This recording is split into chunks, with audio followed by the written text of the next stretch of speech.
ఒకసారి పవన్ కళ్యాణ్ గారు steel plant నాకు గనక ఒకే ఎంపీ ఉన్నా చెలరేగిపోయేవాడిని దేశం అంతా పార్లమెంట్లో అని చెప్పేదో చెప్పారు. ఒకసారి ఉందా మీ దగ్గర?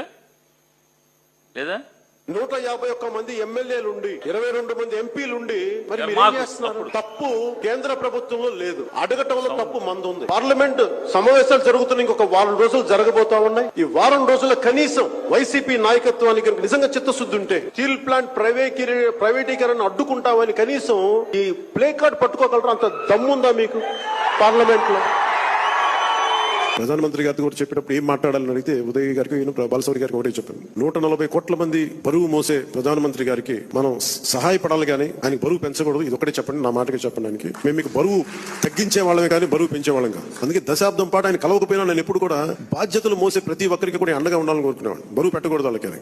కనీసం కూర్చోబెట్టి ఒక ఫోన్ కాల్ కూడా చేయను. ఎందుకంటే మీకు అవసరమైతే ఒకటే చెప్తాను, మీకు అవసరమైతే నేను ఎప్పుడు ఒక మాట చెప్పండి, నేను మీకు అండగా ఉంటానని చెప్తాను.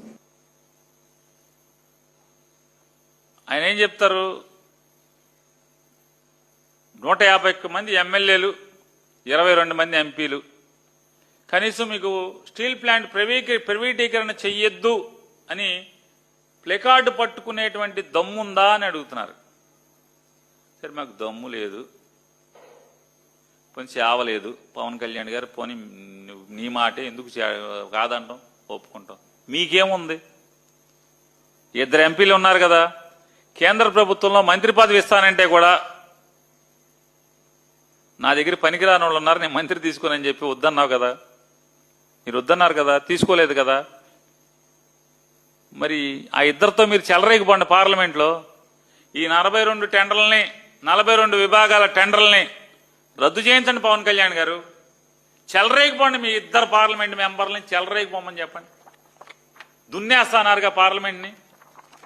ఈ టెండర్లను ప్రైవేటీకరణ టెండర్ రద్దు చేయండి, క్యాప్టివ్ మైనారిటీ ఇప్పించండి. స్టీల్ ప్లాంట్కి క్యాప్టివ్ మైనారిటీ ఇప్పించండి పవన్ కళ్యాణ్ గారు. ఇప్పించరా?